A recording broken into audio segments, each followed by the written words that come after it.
So welcome to Taking Charge of My Cancer podcast, episode 10. I am Derly Munoz, your host, and my guest today is Jillian Warwick. So Jillian is a functional nutritionist with an extensive training and experience as a gastrointestinal health, hormone balance, and blood chemistry. She's passionate about helping her clients rejuvenate their health and sort of throw all the confusing, contradictory information to develop a plan based on their unique needs while addressing the foundation of optimal wellness from a holistic perspective. She is committed to offering the highest levels of care in holistic healing with an unparalleled support, integrity, and compassion. So thank you so much, Jillian, for being here with me today. Oh, thank you. It's my pleasure to be here with you. Excellent.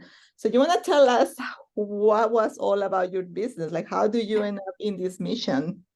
Well, I mean, when I think about my mission, really just simply put, I feel like I'm a teacher and I'm really here to teach and to serve people and to support them in their journey to really realizing that innate health and healing capacity of their body. And in my practice, I do that by working with people one-on-one so that we can figure out the root causes of the imbalances in their body and their health, whatever they're struggling with through the health history and the nutrition evaluation and using functional labs to provide real world, like practical input on how they can resolve those imbalances so that we're using a holistic approach that's nutrition, lifestyle, sleep, movement, mindset, all of those things are important. And so I like to be that kind of concierge person to help them really dial it in for their specific needs.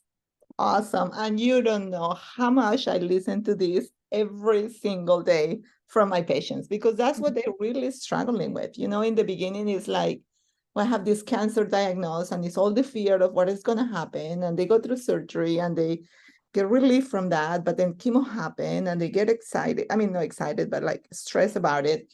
And then radiation happened. But then, everything is like back to their normal life, because then the doctor's like, you're doing terrific, you're a cancer survivor, but they continue lagging with all these other issues that nobody really, they listen and it's like, well, that's kind of normal from all the stuff that you're going through, and they struggle with that every day. So this is going to be super great for them to listen what you have to say. So thank you again for that. Were you always planning to do this? No, but looking back, I can see the divine plan and all of it. I say my struggles have really contributed to my superpowers. I feel like there's things that have happened throughout my whole life since I was a very small child that I think were very difficult, but it led me on the path of figuring out what the next steps were for me, because I think it's really hard when you just keep struggling with little nitpicky things that in your body and you just don't know who to think, who to trust, who to talk to, where to go. And we have to sort of tap back into our own intuition at points. And for me, I started feeling like a call, like a calling. I was like, this is not, first of all, what I'm dealing with isn't normal. I went to, and this is no like shade on healthcare, but I didn't find any help in the traditional system, if that makes sense. So I had to keep digging and digging and digging. And by the time I was in my 20s, I'd gone through so many health problems, and from gastrointestinal issues to eating disorders to hormone problems to being infertile to acne. I mean, you name it, like I had it. And it was so frustrating because they're like, well, you look good and your labs are okay and normal, which they weren't really normal, by the way, but that's what their interpretation was of it. I was poked and prodded and all the things, and it was like, where do I go from here? So, at some point I was actually very blessed to have interactions with a more naturopath type physician. And he kind of got me on the path, and then it just ignited like a fire in me. I was like, this has to be something I teach people, not a diet plan, not a dogma, but let's think about how our body works physiologically and how we can support it best for our needs individually, because it's not the same for two people. No two people need the same diet. No two people need the same like lifestyle even. And so we have to make it work for us, but it's also that teaching part really is important to me, because without learning what I learned about my own body, I never would have made the changes that actually ended up impacting my health for the better. And I feel better than I did in my 20s now, and I'm 41. And it's like, it's one of those things that it's always going to be a journey of learning. And I think people have to keep realizing that, where I always like to say, I want to learn, I want to unlearn, and I want to relearn. And if you're not open to that as a practitioner, especially, then you're going to miss things. And so you have to be open to that learning process. Absolutely. And get the teaching part out there to people, right? So hopefully that's not too long-winded of an answer. No, that's perfect. So we'll be at 3 valuable tips that you learn about your journey that can be very, valuable for our audience. Sure. So, I could probably write a book on the tips and things I learned at this point, but they're all kind of unique to me. But I can say one of the things that, as a functional nutritionist, I obviously focus on food a lot. And, it's a practical thing you can do, which is not overlooking the power of food, because the food can be medicine and it can be a poison. And it's really something we have to dial in, figuring out. That's why I do use certain functional labs to figure out what someone needs, and maybe they're deficient in something, or how can we upgrade their diet. And sometimes supplementation even is important depending on their diet. But it's for someone dealing, and I'm going to speak somewhat more to your audience as, trying to speak to someone who's been through that cancer journey or is on that cancer journey. And some of my, clients that I work with, especially, I prioritize first becoming very metabolically flexible. And what that means in layman's terms is that, first of all, your blood sugar is so key to improving your whole health. And that goes down to the cellular health of your body. So metabolic flexibility just means that you are not on a blood sugar roller coaster every day. And, when you go to the doctor, I'm going to kind of go off on a little tangent here. When you go to the doctor, a lot of times they will run glucose as a blood test. That's not, I'm just going to, break the bad news. That's not very helpful, because glucose could be up when you go in just because you're stressed out, because cortisol can make your glucose spike. Or, there's other factors in medications and things like that can cause this glucose to rise. So I would really like people to know this, because when you go to the doctor, to advocate for yourself and say, look, I want to have a fasting insulin done. That is a very important lab marker that is missing from the majority of blood chemistry run. So that can help us see, how are you doing with your glucose handling over, it's a hormone, this insulin. So that's something I'd say, please get that looked at, because if it's over 6, and the normal range in kind of conventional care could go up to 15 or 20. But if you want to be metabolically flexible and have healthy cells and healthy tissues and organs, you need it to be 6 or under, between like 2 to 6. So just so people have that little takeaway and kind of, knowledge to kind of empower themselves. Metabolic flexibility can be different for every person. So it's not like, oh, eat this diet and you are therefore metabolically flexible. You have to learn what that means for you. But I would say a tip is, don't overlook the fact that like protein and or fats in your diet will help your blood sugar stay more stable through the day. So if you're eating a breakfast that's just oatmeal, which I understand can be a healthy food, it's a whole food, that's wonderful. But if you're just having oatmeal with like fruit, you're probably going to be spiking your blood sugar. And so we want to pair that meal with some kind of healthy protein.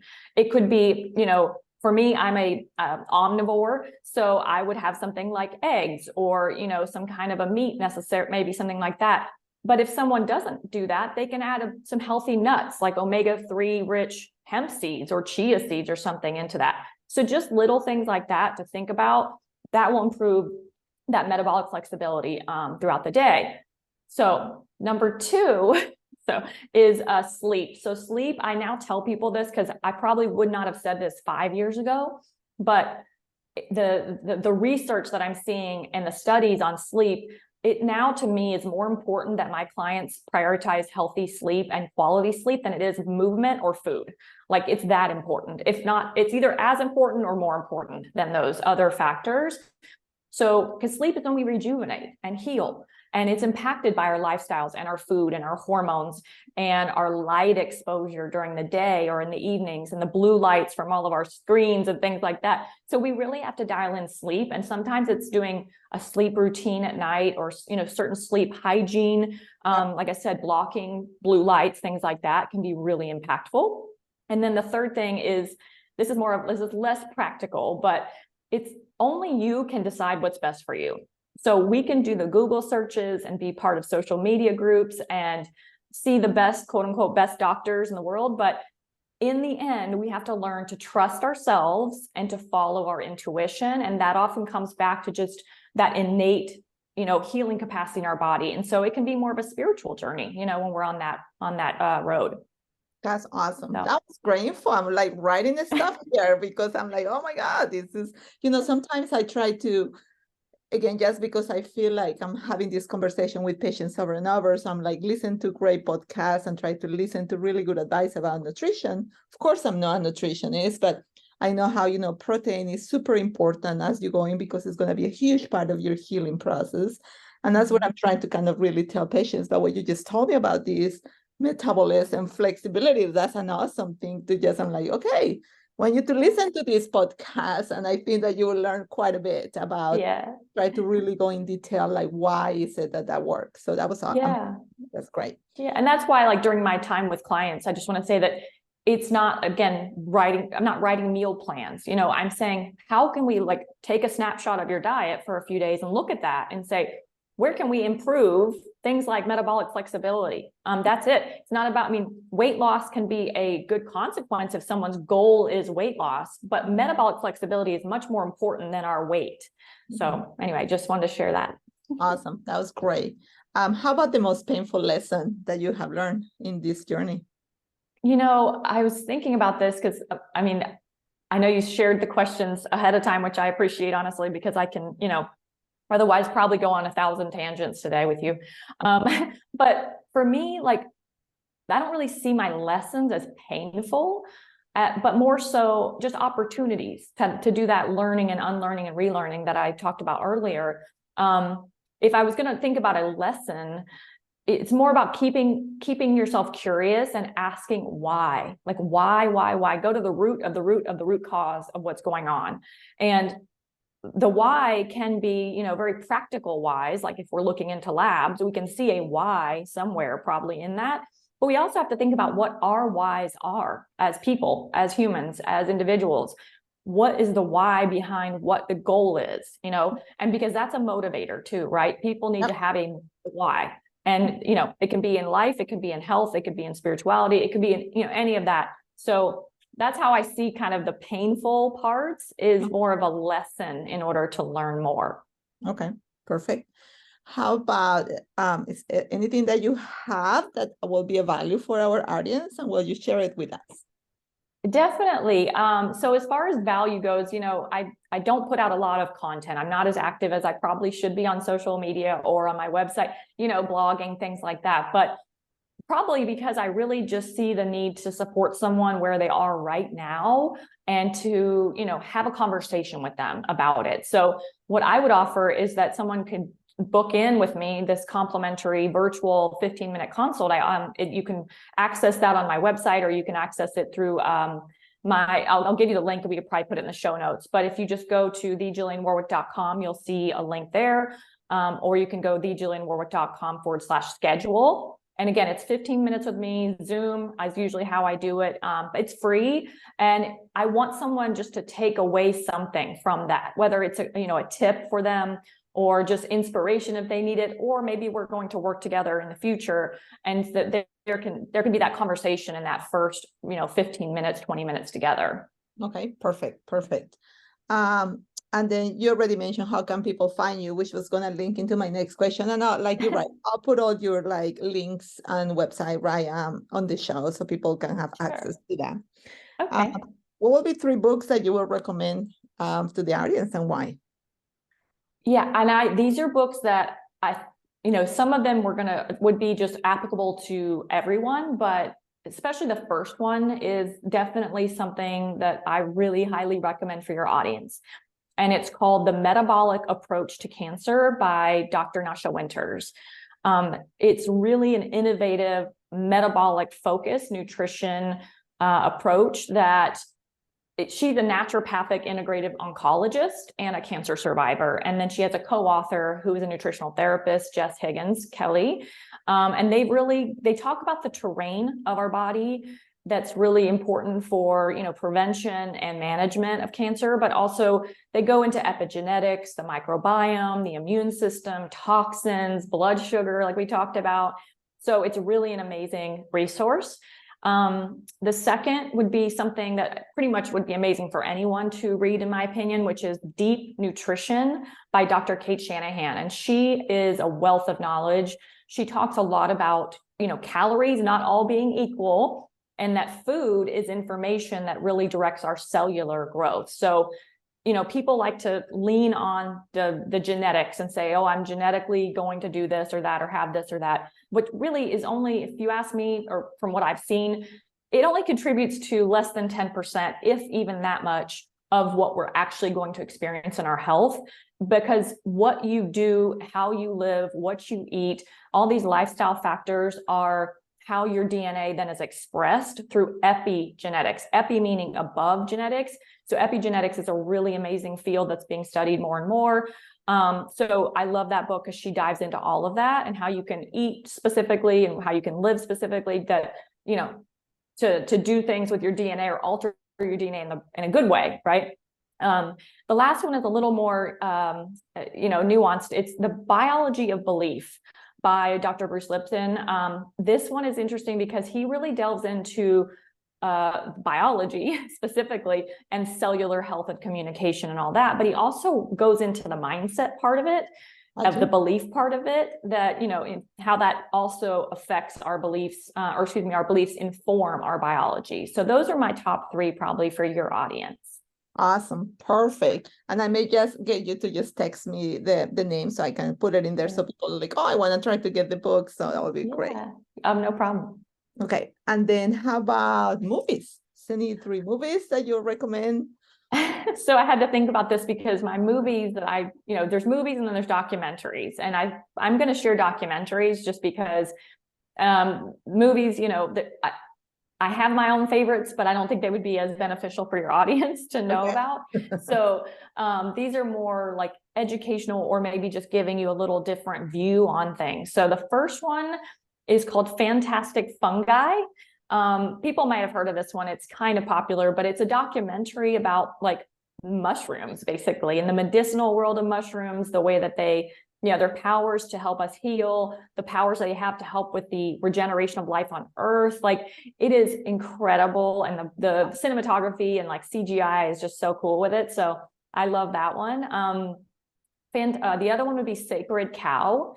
And that's a documentary as well that it really talks more to the regenerative agriculture and the power of that to help heal the planet, the soil, and heal ourselves, and kind of separating us out from that industrial food system. Okay. And then the last one is Kiss the Ground. And it's another documentary. And it really does also tap into that regenerative agriculture, industry, or area, I should say. And it's a little different though than Sacred Cow. It's more specifically going into like ecosystems and creating abundant food supplies and using specific carbon and things like that to make sure that we're regenerating the soil and to help with climate change and things like that. So most of it is really focused going back into that power of, natural healing, and how we're not separate from the earth. We're not separate from that part of life external to our specific bodies.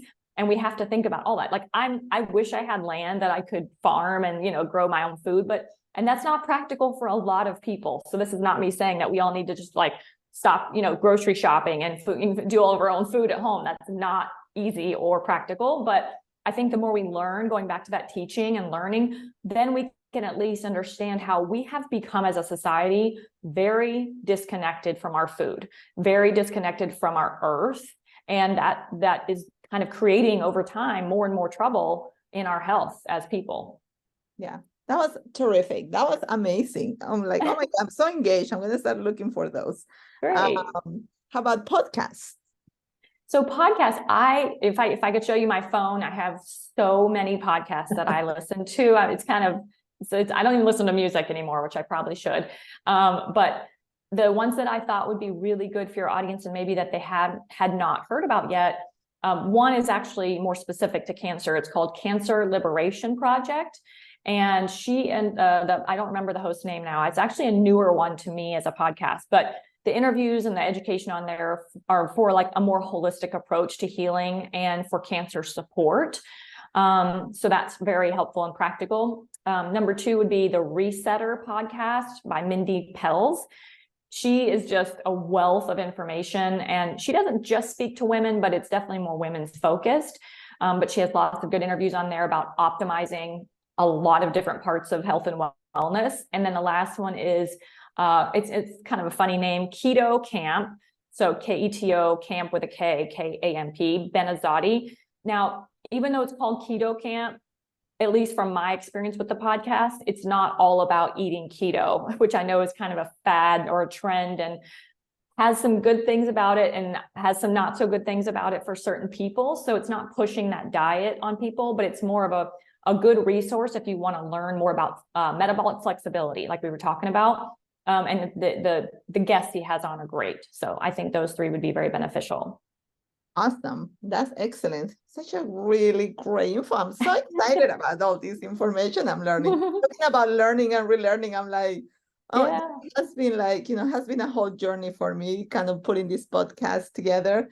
But it's amazing how you think you know so much, and every single time I'm with an interview, I'm like, oh my God, I'm like having this whole list of like podcasts and books, and like, when do I gonna have time to go check into all those? But I know I feel the same way when I get inspired by new information or new education. I'm like, I need a lot more hours in my day. Exactly.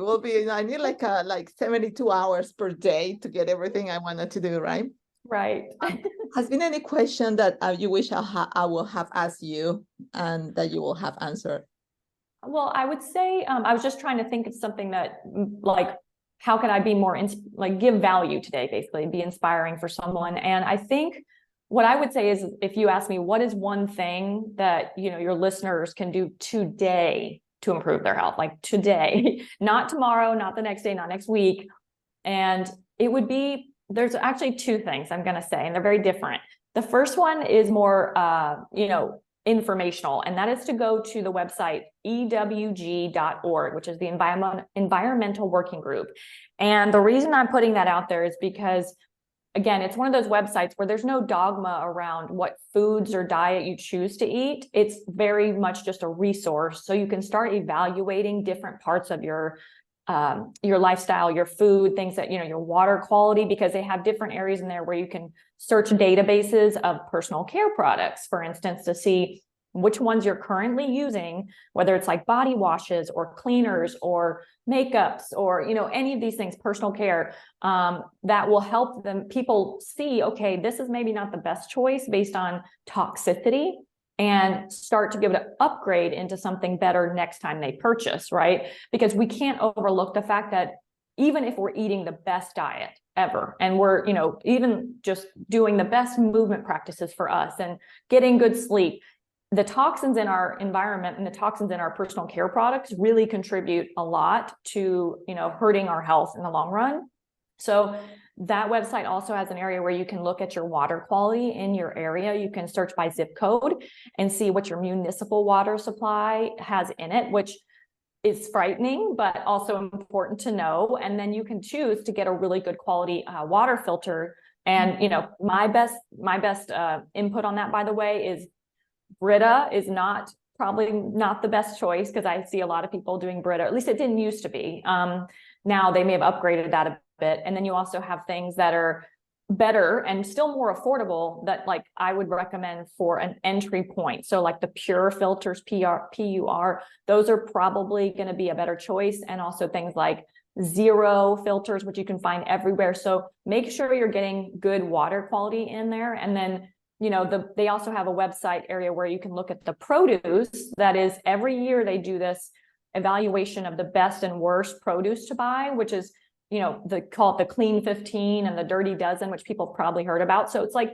if you are in a budget and you want to make sure you're eating the highest quality for, your body, you kind of go in there and say, okay, the Clean 15 are not as important for me to make sure organic, but the Dirty Dozen, I have to stay away from those unless I can do organic. So that's really practical. And then the second part that's less practical, or not less practical, less of an education piece, is go outside today and get sun. Now, you may live somewhere where it's not super sunny. You may live somewhere where it's, raining somewhat, but even if you stand outside in a covered area and you get some sun exposure, you are helping your cells down to the cellular level, like regenerate themselves. You're also helping your body circadian rhythm so that you sleep better at night. So those are just a couple benefits of getting sun exposure. And I'm saying like 10 to 15 minutes because that's not going to put you at risk for any kind of, damage to your skin or anything like that. So just wanted to put that out there. I could talk at length for, more and more and more time on the sun piece, but that's really, really important to do. That's excellent. Oh my God, you just brought such a great information. It's like, oh, I just wanted to go and check all this out. That was amazing. Thank you so much for being here with me today. And then my pleasure. I'm sure they're appreciating all your information. Wonderful. Well, I hope so. And like I said, I just want to be of value. And if anyone wants to chat with me, then now they know how to get in touch with me, and we can have conversations about their needs specifically. Perfect. Thank you so much. Thank you.